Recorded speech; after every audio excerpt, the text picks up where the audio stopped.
Okay, do we start or wait for another couple of minutes? Yes, sir. We will start this now. Okay. Can I start? Or Sir, just a minute. Just let me give an introduction about you. yes. Okay. So, good evening, everyone. Welcome to the third day of S4DS IEM webinar series. Today we have Mrityunjoy Pandey sir with us. Mrityunjoy Pandey sir is a senior scientist for AI at Cognizant.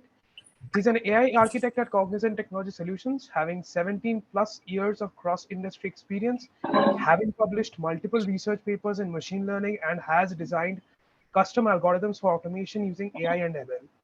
He has a research interest in program synthesis and has designed systems for time series AutoML, NLP, and operational causality. So without further ado, I give the mic on to Mrityunjoy sir. Sir, over on to you, sir. Thank you. Thank you for inviting me to talk about explainable AI. So people, let me start with an example. Start your video. Yes, start my video. Yes. So what has happened in last 2 years, and this is a glaring or a very good example, is that when COVID started, machine learning experts and machine learning researchers and deep learning researchers tried all sorts of models. So one of the most, I think, one of the most popular areas was detecting COVID from chest X-ray or from CT scans. So when it started in China, they started using CT scan and they were doing manually.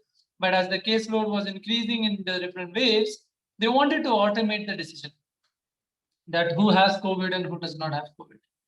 There are more than 500 papers in just 1 year, in the first year in 2022 to 2020 to 2021, more than 500 papers which proposed some kind of deep learning model. It can be a convolutional neural network, it can be an RNN, it can be ensemble. Our S4DS members have also published few. But they were not adopted by the hospitals. The hospitals were still going through manually. So with on data sets like chest X-ray data set or NIH data set, which has got thousands of X-ray images, and people claiming that their models are 95% accurate, still 95% accurate. Like any data scientist would be happy if they have built a 95% accurate model. And we had models. We had tons of models that were 90 plus accuracy on detecting COVID from chest X-ray or from CT scans. But none of them were used. The main problem why healthcare or why the health hospitals, which is the healthcare domain, did not use them is they could not explain why the model is telling the patient has COVID and why it is not. Because if you go to a doctor and you say, okay, look, sir, look at my, I have got these flu-like symptoms. The doctor says, okay, let's do a CT scan. And he says, oh, you have COVID. And you say, I challenge you. Tell me why I have COVID. I don't think I have COVID.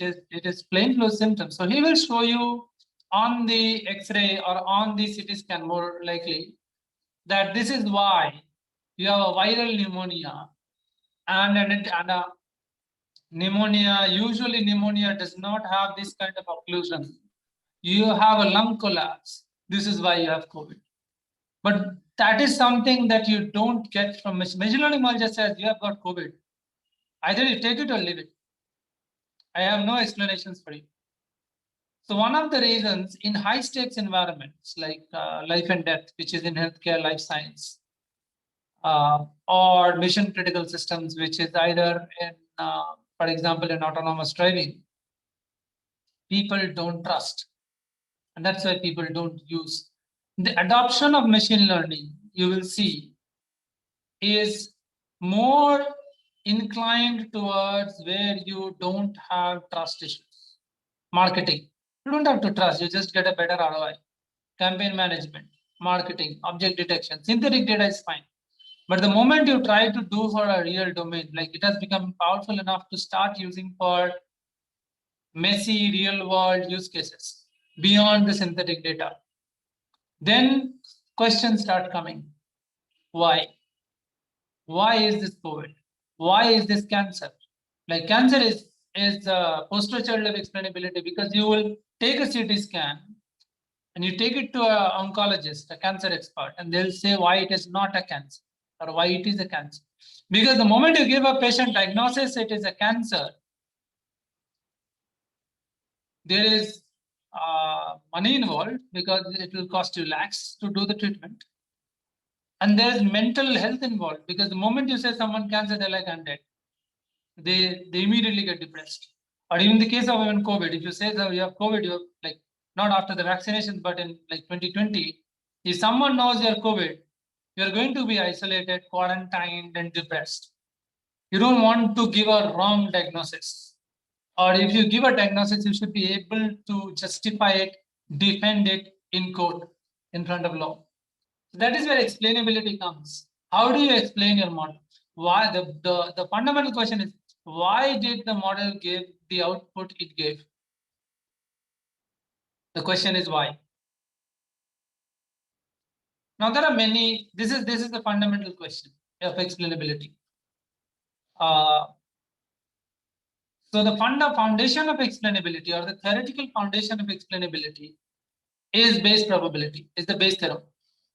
So if you know, if you're doing a predictive model, what you're doing is you're doing P of y given x. You are getting the conditional probability of the output given the input, or dependent variable given the independent variables. Now, knowing in the P of y given x, and if you know P of x and P of y empirically, you can calculate empirical probabilities. You can know P of x given y. You can do backward inference.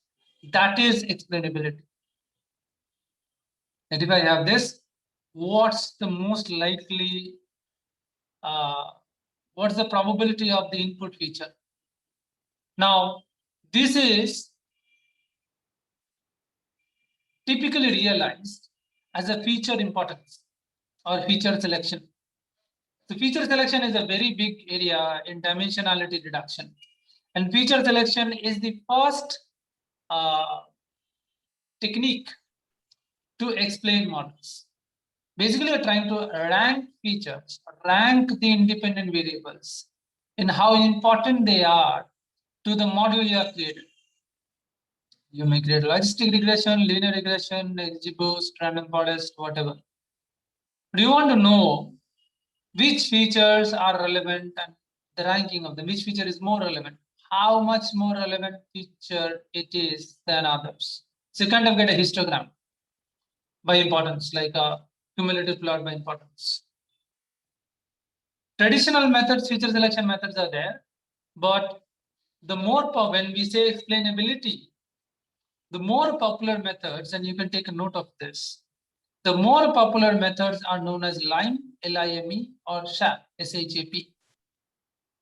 These are feature importance. So they come under feature selection. They are like an overlap between feature selection and explainability. They can run for any model and they give feature importance uniquely for that model. If you use an XGBoost, the feature ranking may be different. If you use linear regression, the feature ranking may be different. But SHAP will give you the feature ranking, and SHAP is the most popular one for getting the feature importance for explainability. So the common explainability technique that you will find everywhere when you are doing actual practical projects is feature importance and feature ranking. And the most common models are SHAP and LIME. That is how people explain models. Post hoc, like model is there and you explain why the model is giving problem. Okay. Now there is a problem with this. The problem is you don't know. Now you know individual feature importance. You don't know how features work together. Like how do two features work together? There is a saying in feature selection: the best two are not the two best. What that means is, if you take the histogram and you take the two best, the top two, and you combine them, and you take the feature importance of the combined set, combined pair, they may not be the best pair. The best pair may be feature number 3 and feature number 5 in that ranking. I'm referring to that ranking. So the two best may not be the best two. That's the fundamental problem with feature importance or feature ranking. So you can go beyond and say, okay, let's do feature selection. Supervised feature selection has got tons of methods. You can do that, no problem. They work on black box, they work on white box, and they work on embedded. So either filter based or wrapper based or embedded. So you can do feature selection, but feature selection is exponentially hard. But then you'll know of the 100 features. Let's say you're taking Madelon. Madelon is a synthetic data set with 500 features. From the 500 features, there are 6 features which are actually relevant. Now, 2 to the power 500 is the search space. Any algorithm would give you, let's say, these 15 features are relevant, these 20 features are relevant. Now, still, you don't know how they work together. You know the set now. You don't know how they work together. So the other approach people take is called explanation by counterfactual. Counterfactual explainability is what they call what if. Instead of asking why, to answer the why question directly, the question is asked what if. So let's say you have a hypothetically, I'm giving you a use case to help you understand counterfactual.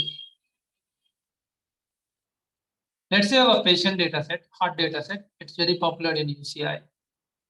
You take a heart data set and you find that you train a whatever your favorite model is. You train a model and you get a 95% accuracy. Then you do SHAP and you see that resting blood pressure is the strongest predictor of heart disease. That's what your SHAP explainability tells you. Now you want to go second level. What is the threshold? Like, how much do I change resting blood pressure? Or if I take a patient, like one record, what is the nearest neighbor? Let's say I take a patient who has heart disease. The question is, what is the nearest record that is healthy, that does not have heart disease? Which essentially is a question of what is the minimum perturbation or a modification I have to do to the record to change the class in the class. That's called counterfactual. What if?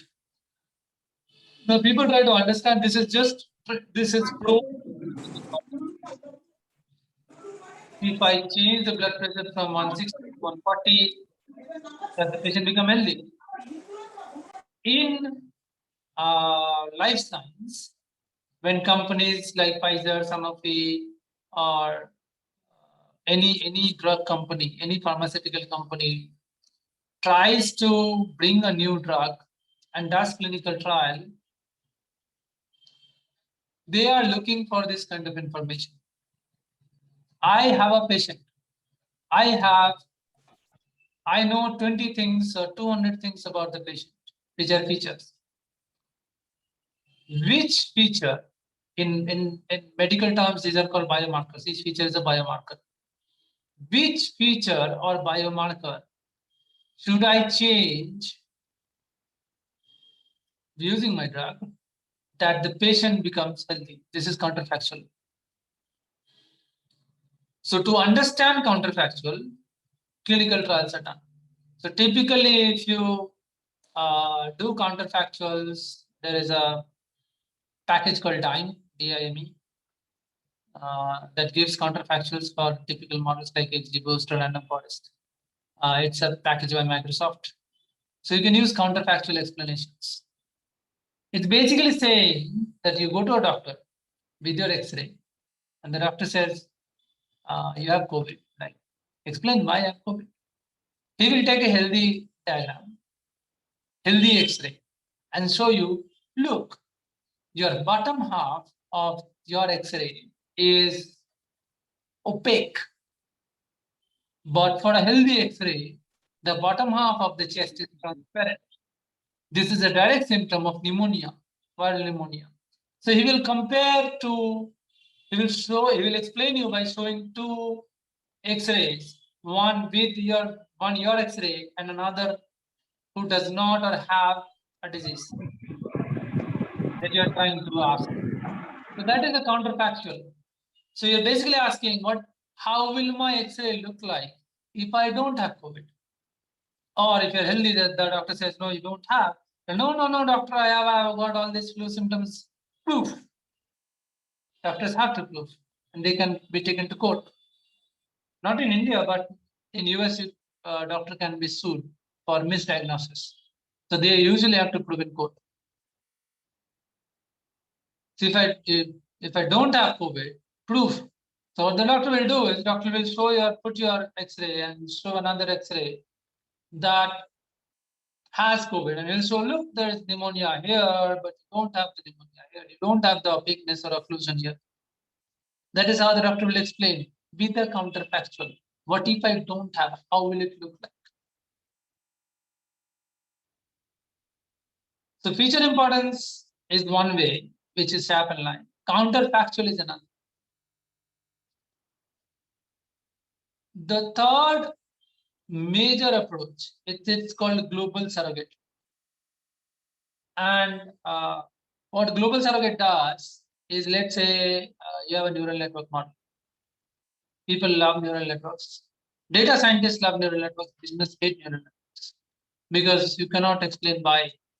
There are tons of methods. But the most popular methods, again, are sharp line and counterfactual. But then they ask, okay, can I create a decision tree that uses the neural network predictions, not the actual data, but the predicted becomes the new actual. Your manual data was the actual that the neural network was trained on, and the predictions of the neural network becomes the new actual. And you train a decision tree with the neural network predictions. Then you look at the decision tree to see what the neural network is doing. So it is called a surrogate. It's like a parrot that has mimicked the behavior of a neural network, but it's a different model. It's a decision tree. That this kind of models are called global surrogates. Global surrogate essentially means that you are training another model that copies the behavior of the existing model, not the actual data. It copies, like, the actual data may be mistaken, may have errors. Those are labeling errors. But let's say you train a neural network model and it's 95% accurate. The surrogate will also be 95% accurate because it will be 100% accurate. You want it to be 100% accurate on the model predictions. It may be 95% accurate, it may be 100% accurate. But you are not training with the actual data. You are training it with predicted data of model A, and you're training model B. You're training a decision tree example with the neural network results, neural network predictions. That is called a global surrogate. One of the two of the favorite global surrogates. One is decision tree and one is Bayesian network, a probabilistic model. Now, trees are inherently explainable, like you can read the single tree. But this has created a false perception that people use ensembles like random forest or XGBoost or CatBoost or Light GBM. They create hundreds of trees. But then that does not make it explainable. One tree is explainable because you can read the tree. You cannot read 500 trees and make a decision. Then you go back to the same old sharp line or counterfactual. But when you do global surrogate of a Bayesian network, what is a Bayesian network? A Bayesian network is a joint probability distribution. Remember from joint probability formula, P of A, comma B, comma C is basically a chain rule. You have a probability chain rule. Now, what a Bayesian network does is you take that chain rule and instead of having the 2 to the power n terms, so basically if you have P of A, comma B, comma C, on the right side there will be 8 terms, 2 to the power 3. Instead of using 8 terms, it tries to minimize the number of terms you need to calculate the joint probability P of A, comma B, comma C. Minimum number of terms. That's what a Bayesian network is, essentially, mathematically, but it looks like a graph. A arrow B, B arrow C. If you have an A arrow B, B arrow C, that essentially converts to P of A, comma B, comma C equals to P of B given A multiplied by P of C given B. That's just a graphical representation of joint probability. You can look at it and repeat. Because this is a little it is a new concept for you guys. So when you look at Bayesian network, people are too fancied by neural networks, too fancied by XGBoost and standard scikit-learn style, not Bayesian models. Bayesian models have been there for a very long time, and now with compute, Bayesian models are very fast. I'll come to that. But P of A, comma B, comma C, right hand side, you will have 8 terms if you do simple chain rule. But if you learn a Bayesian network, you may end up getting P of B given A multiplied by P of C given B, which diagrammatically looks like 3 nodes A, B, C, and an arrow from A to B and an arrow from B to C. What this does is if you have 3 features in your data set, it tells you explicitly which feature predicts what. A predicts B, B predicts C. In feature importance, if you do SHAP, you may find A is the most important because it's a source. But you will not know which is directly predicting C. But in a Bayesian network, when you learn the global surrogate, you learn the direct independent variables and dependent variables. The dependent and the independent variables from their diagram, it's visual. So that's one of the global surrogates. Now comes, this is all statistics. Okay. So I will again recap. Feature importance, feature selection, sharp line, that's one level. Counterfactual, that is another level. Global surrogate, that is third level. And global surrogate using Bayesian networks is one of the preferred ways of using global surrogates. Now, if you do traditional modeling with whatever model you choose, and you don't explain why in the sense of global surrogate, healthcare will not accept your model. You'll be able to build models for marketing. You'll be able to build models for sales, like a chatbot. But if you're going the higher the stake, and usually most of the industries, the banking, life science, where the stakes are very high, where the value at risk or the financial risk, or someone can sue you and get money from you is very high. They want to know why the model is doing what it is doing. That is where explainability becomes critical. Going beyond explainability, like the traditional explainability, and taking the Bayesian network analogy to the next level, to its right interpretation, is causality. So causality is finding the cause and effect. I'll give you an example. Barometer shows you when the storm is going to happen. So barometer is predictive of storm. So if you do a SHAP by a, let's say, take a decision tree, which takes barometer as input and storm as output, it will give you that if the barometer reads below 900, there is storm. If the barometer reads above 900, the storm is gone. And then you do a sharp and say, yeah, parameter is very important variable along with other environment variables, and just using parameter as one environment variable to explain the concept. But there may be other like temperature, precipitation levels to predict the storm, cloud cover, and all that. But when you try to predict storm, it will say, barometer is very important. It's the most important variable using SHAP. But barometer is not causing the storm. The storm is causing the barometer to drop. If you do causality, it will show you that there is an arrow from storm, like storm is. Detect aspect copy, creates labels, and passes the information back to Lambda as an object. I think they were static. Sorry, so some disturbance of it. Yeah, no problem. So when you do causality, like if you do surrogate, if you do global surrogate, it is closest analogy to causality. Like you may have two nodes in a graph, like a typical graph, like nodes and edges. And there will be a node of storm, there will be a node of barometer, and there will be an arrow from barometer to storm. There is a direction of prediction. But the direction of causality is from storm to barometer. The arrow will be, the edge will be from storm to barometer.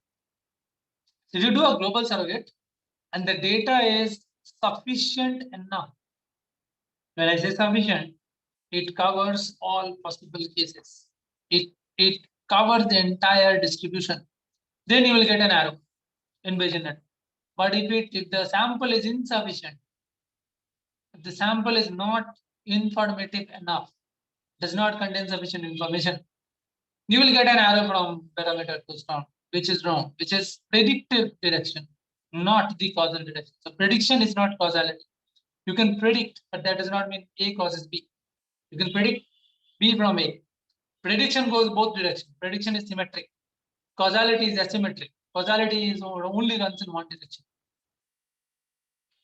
So causality is something that you want to ideally get if you want to build a model anywhere, anywhere you are thinking of trying to use XGBoost, random forest, or any of the predictive models. Just replace the word predictive with causal. Because when you talk in terms of causality, you are already explaining. It's by design interpretable. So this is the fundamental difference between explainability and interpretability. Explainability is a post hoc approach, like you already have a model and then you try to explain why the model works the way it works. Interpretability is you're designing a model that is readable, like the user can read. It's not the weight matrix of a neural network. It's not 500 decision trees of random forest or XGBoost. It's a direct cause effect. A causes B, done. And this is the conditional probability between A causes B. Probabilities are interpretable by design. So if you do Bayesian modeling, they are interpretable by design. And the current cutting edge of Bayesian modeling is called probabilistic programming. So Uber uses a language called Pyro. Uber created a language, not uses. Uber created a language called Pyro. It's a Python-based package to do probabilistic programming. Google created TensorFlow probability. So people have been using probabilistic programming to build powerful models that are also expressive. You can read the model as if you're reading a code. That this causes that, that causes that, with the probability distribution. It's a Bayesian model. And people create surrogates, Bayesian network surrogates, to explain the data. It's also descriptive because it explains the relationship of the data. It's very slow because it's exponentially hard to get the Bayesian network, but it explains the data, and when you train it on a predictive model, it explains the model. We use it like everywhere, all the time. So explainable AI, statistical, till now we spoke about explainable AI. Now let's say I give you time series data, weather forecast. Okay. Weather is the hardest prediction problem, or rather, I'll not say hardest. Hardest is a very strong word. One of the hardest prediction problem now. Even the best supercomputers are only able to predict for next 72 hours. Beyond 72 hours, they don't trust. Like they don't give you a forecast. They will give you a 15-day forecast on some SkyMet or some app, but those are like average forecast. Next 72 hours, they will give you an hourly forecast. The resolution is hourly. Next 15 days, it's the daily. It's not hourly. The resolution grows. Like you average out the whole day. If you average, yeah, it becomes very easy to forecast because statistically it becomes Gaussian. Law of large numbers helps forecasting. But when you go into high resolution like an hourly forecast, 72 hours is the max. Now there are two questions. Question number one is I can predict 72 hours. Fine. Can I explain? There is no explanation. Like they have explanations, but they're like weeks of the ADIMA model or big. The most popular forecasting model, weather forecasting model, is not a machine learning model. So, can anybody write in chat if anybody knows what's the most popular weather forecasting model? Unmute yourself or unmute yourself and mention that. What's the most popular weather forecasting model? What is the technique used for forecasting weather? Any guesses? Sir, Naive-Bayes theorem. Naive-Bayes will not work for weather forecast. Okay. Naive-Bayes on a supercomputer to do weather forecast. Naive-Bayes works when there is a very strong assumption. Naive-Bayes works when all features are independent of each other. There is no correlation or covariance between the features, and weather is like highly coupled. Each place is coupled with every other place. Naive-Bayes will not, like principally Naive-Bayes will not. Any guesses? How weather forecast? What's the model? Sir, predictional algorithms are used. Which kind of model? Like which kind of prediction algorithm? Like sir, earlier teacher have discussed with us, like they used a kind of algorithms which help us to basically to uh, catch the activity which is happening in the weather, or like geological activity which is coming to, like from the So they breeze coming from use the meteorological models. They use what is called computational fluid dynamics. Yes, sir. So partial differential equations that model fluid flow. That's what Yes, is sir. by meteorology, because they don't trust machine learning. They want a hand-designed model. They never learn. Only recently people are learning, but they don't learn. Traditionally, they design the partial differential equations, use Navier-Stokes equations to do computational fluid dynamics so that they know how the things are moving and they know what will happen and why it will happen. And here is the question. Why are they not using machine learning? Why they do? Because they don't know. It's already very hard, very complicated to predict next 72 hours. It's even harder if you don't know the prediction, like why it's predicting. So when you try to build a model, ADIMA, you'll get weights, not explainable. Moment, oh, ADIMA will not work. LSTM, black box. Transformer, black box. The moment you go to neural network, black box. What do?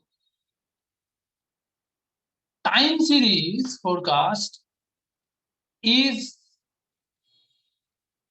the bread and butter of a field of science. Can anybody tell me what the field of science where time series is bread and butter?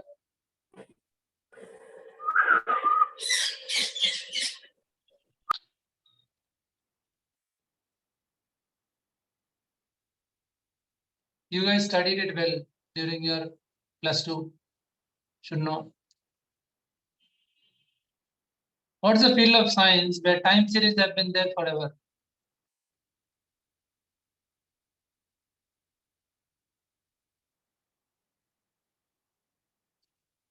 Anybody? What's your guess?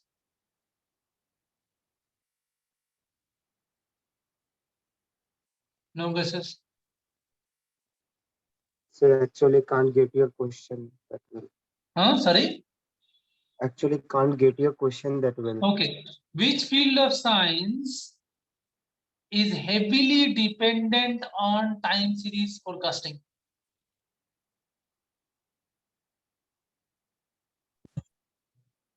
There is an actual field of science, not data science, a field of science that is heavily dependent on time series forecasting.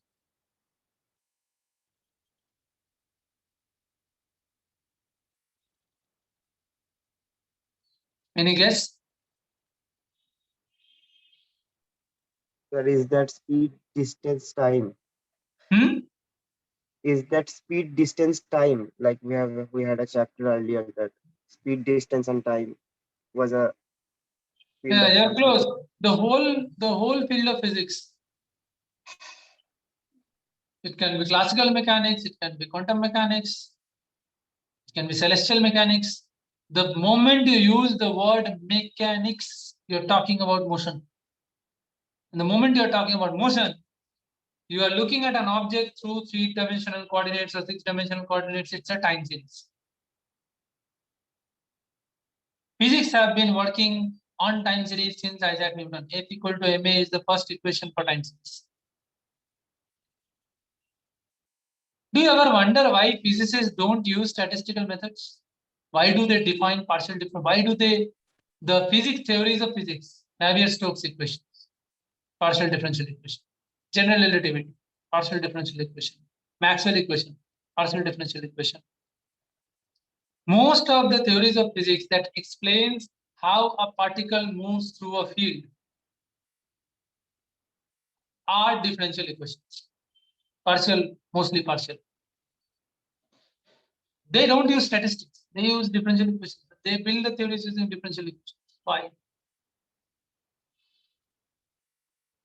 Because differential calculus, the purpose of differential calculus is to tell you how one thing moves with respect to another, how A moves with respect to B, that is dA by dB. And if you have three variables, A, B, C, and you want to know how A moves to B, moves according to B, you have got a new symbol, del A by del B. But then you know directly that B influences A. C does not influence A if your equation does not contain C. That's a causal mechanism. And when you have these equations, let's say for the solar system, Kepler laws, you can predict Earth's orbit for next million years. You can predict a comet where it will be in next 1,000 years. You'll see NASA. This asteroid will pass Earth by 1 lakh kilometers after 75 years. This range of prediction, this accuracy of prediction comes from differential equations.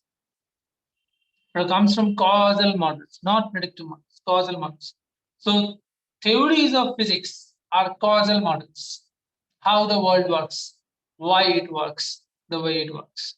They explain the cause and effect in the universe.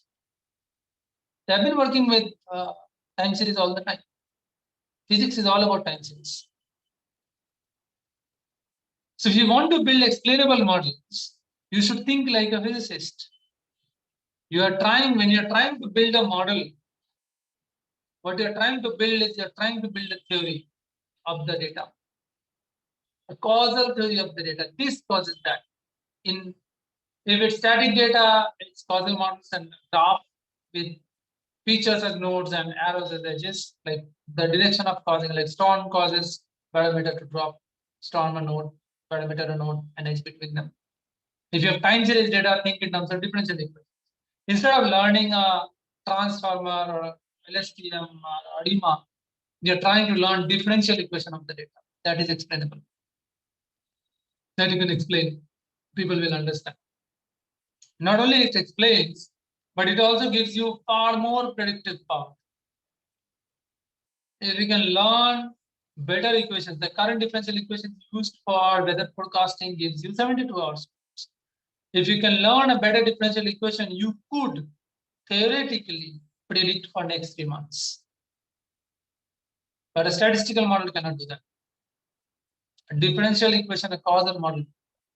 So either causal model for like flat data, like a finite data frame for static data, or differential equation is causal model for time series data. When you go into causality, the model by design becomes interpretable, explainable. You can read the model, like you can read F equal to. You don't have to take down. You don't go to your joint exams and solve classical mechanics problem by training ARIMA or by training an LSTM. You use by drawing the free body diagram so that you get the sum of the, you get the net force. Then you use F equal to ma to calculate where the ball will end up on a classical mechanics question. That's a causal model. That's an explainable model. So if you want to be a data scientist, like who builds interpretable models, and interpretable models are big now because everyone wants to know why. Why is the model giving me this output? Unless you explain that, hospitals will not use your model. Banks will not use their model. Insurance will not use their model. The only place you will get, you will be able to use is in advertising.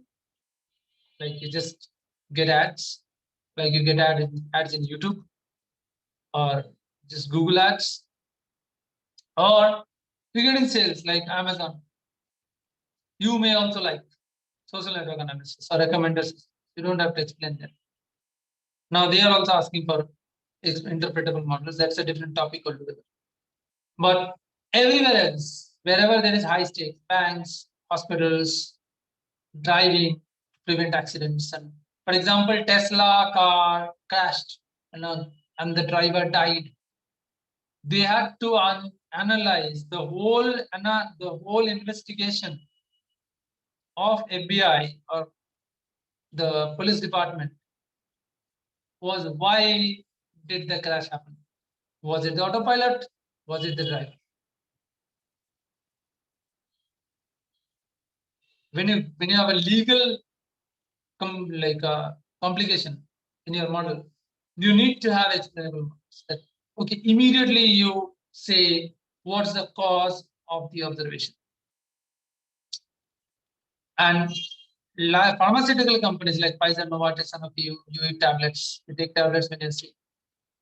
They are like heavy users of causality. They do randomized clinical trials. They use two groups of people.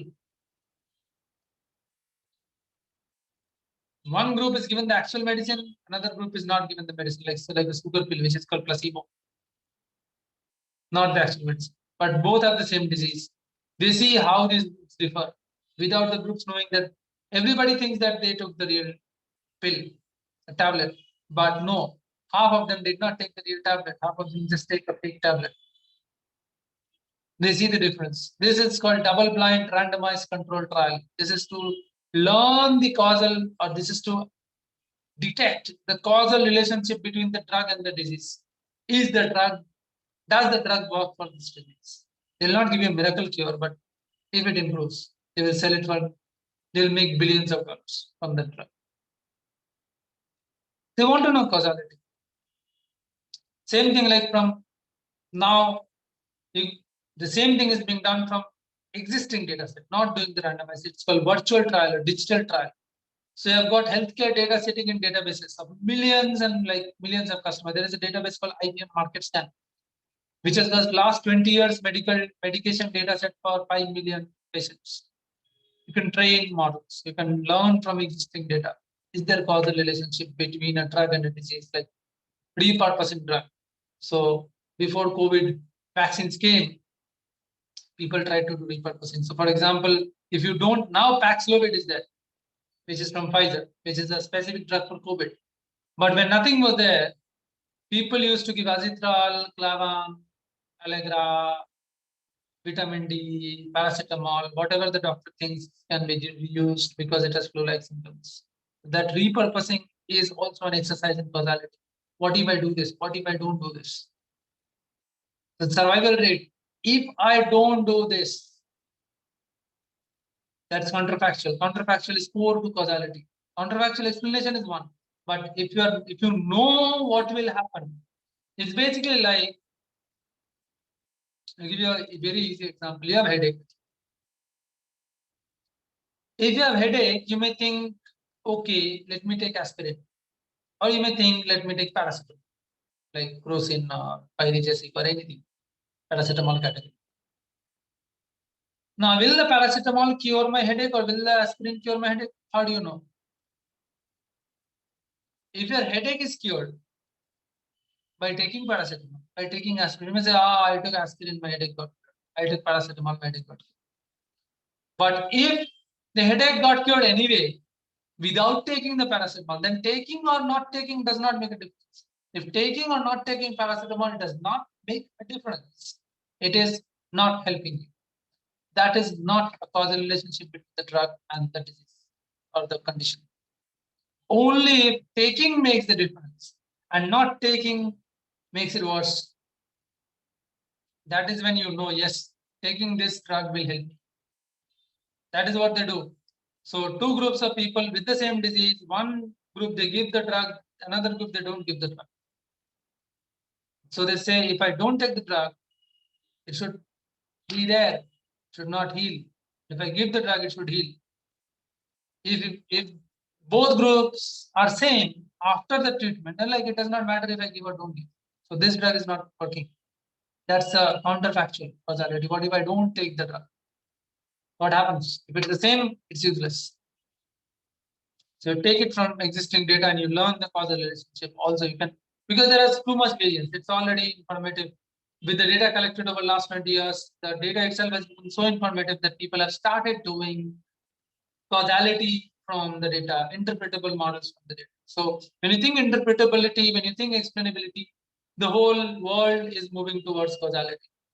You want to know the cause and effect. And Judy, you can buy a book called The Book of Why by Julia Paul. He got the Turing Award, which is the Nobel Prize of Computer Science, for Bayesian networks, for starting this whole field of Bayesian networks and causality. The Book of Why is a very good read. You'll understand how causality, like how to think in causality.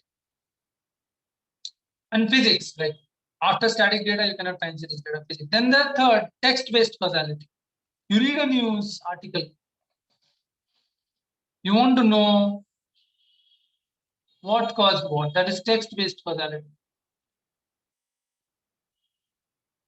A news article, for example, you read a news article about Nupur Sharma saying something about Muhammad, and then stone pelting and a lot of violence happened across the country. From the news, like we manually, like human wise, we understand that Nupur Sharma's comments caused the uproar or caused the violence. How do you make a machine learning model understand? Do not understand. That is text-based causality.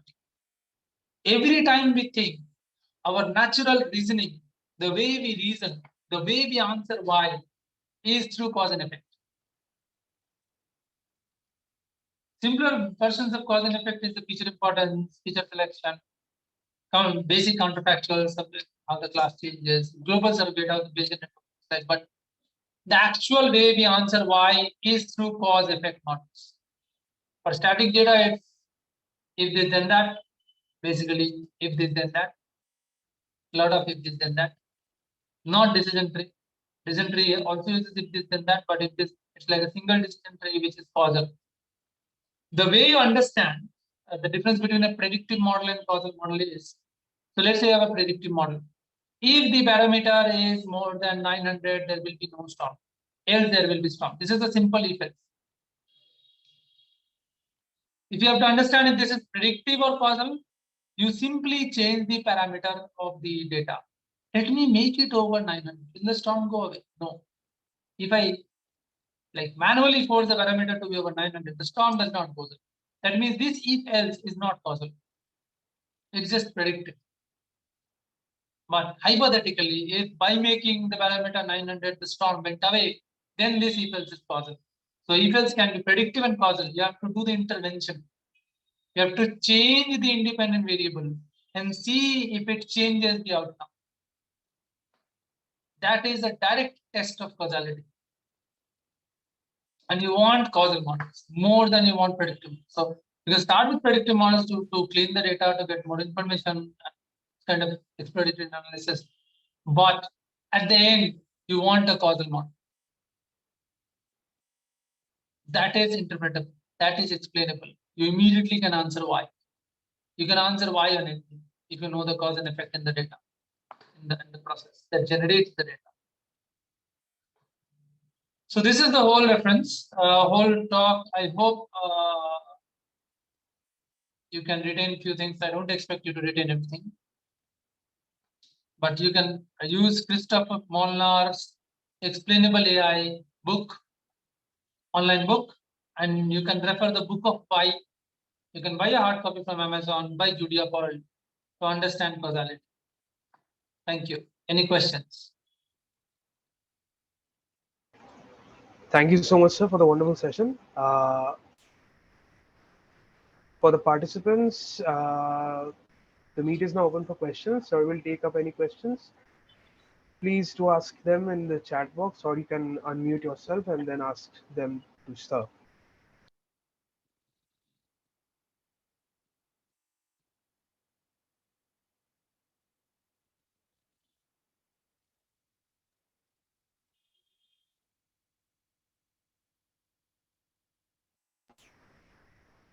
Sir, if you could please repeat the name of the book that you mentioned.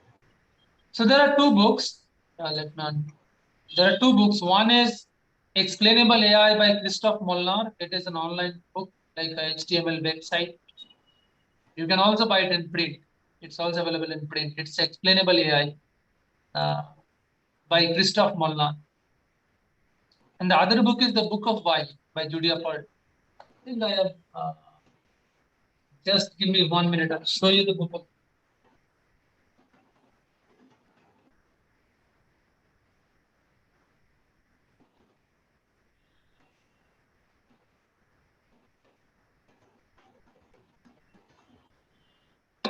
This is the Book of Why. Okay, sir. It's actually called the Book of Why. It's on causality. To understand the cause and effect. So if you see the line, the new science of cause and effect. That is what that is how we naturally reason. Yeah. That is causality is how we naturally tend to reason. Why something happened? What's the root cause? The moment we say why something happened, we're asking for the cause. The moment you're asking for cause, you're looking at causality. Physics has been doing causality for time series by building theories.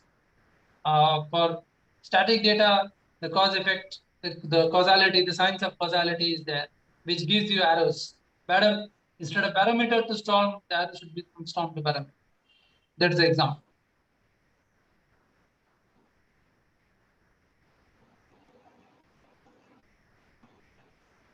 Sir, Vishal Ghosh is asking a question. Yes. Sir, why is chatbot so important nowadays, which is a part of machine learning? Why is chatbot so much? Yes, sir. He has messaged me personally, sir. So the most prominent use case of chatbot is in call center. Okay. So I hope you have ordered something from Flipkart or Amazon. Some online, how to put it? Some online service. You may have ordered Zomato. I don't know if you have contacted Zomato customer service. But if you have ordered from Amazon, Flipkart, Zomato, they have a customer service. And this is the visible chatbot example. And it's the most prominent chatbot example. Is when you try to do something, let's say I want to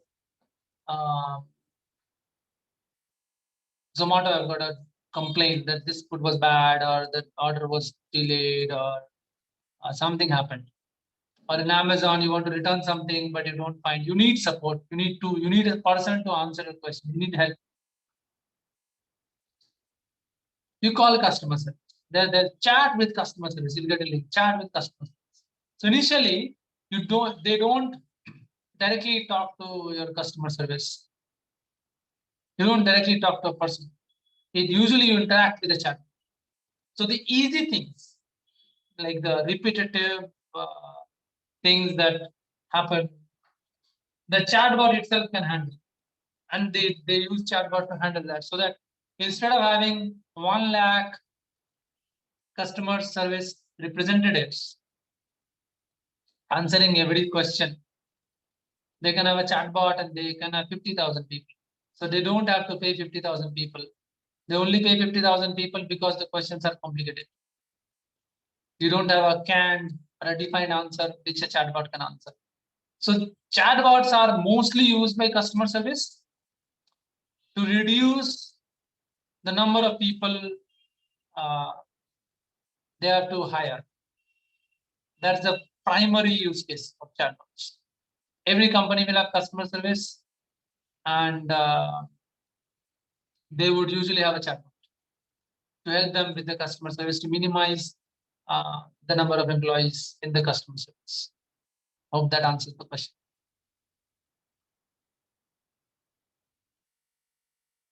I think, Vishal, that answers your question. Are there any more questions?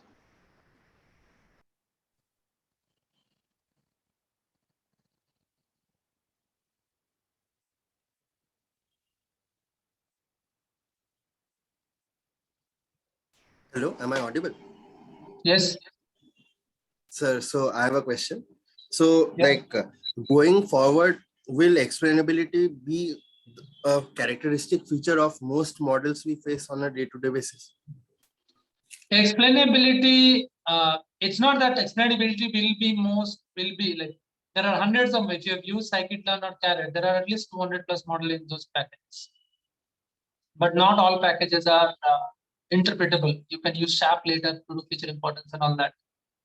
But going forward, even now, healthcare, like hospitals, life science, like drug companies that are making medicines, pharmaceutical companies, banking companies, they are already asking for interpretable models. They don't want some model where you just give them, I have a model and I've got weights, I don't know why it's making the decision. So they're already asking. So wherever the stakes are higher, they're already, and they will always ask for explainable and interpretable models. Thank you, sir. So for example, you go to a doctor and the doctor looks at your X-ray and says you have got cancer. You want to know why you have cancer. Show me on the X-ray where I have cancer. That explainability we expect from a doctor. That's the same explainability hospitals expect from the models.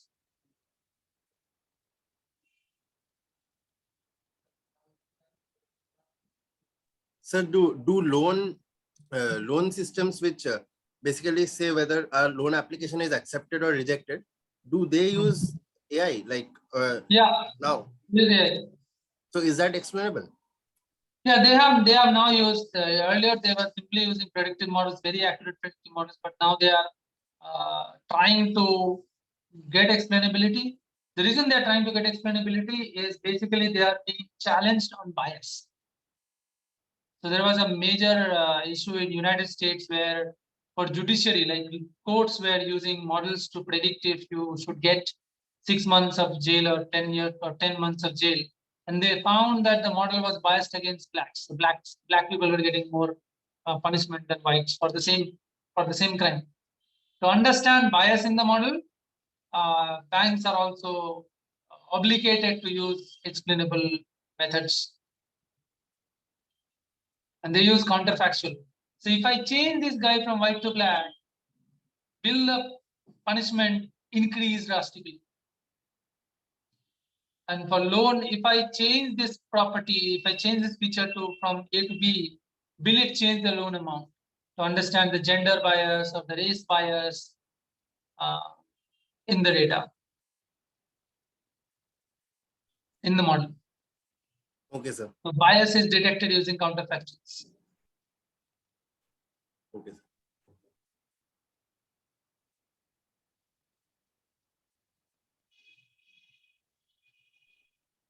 Anything else? Any other questions? Shayantan, I don't think we have any more questions. No, I don't. Neither do I. So, thank you so much, sir, for giving us such vast knowledge on this topic. And I hope the participants have learned something from this and they will retain some knowledge from this. So, is Shantanu sir there in the meeting with us? Sorry? Actually, sir.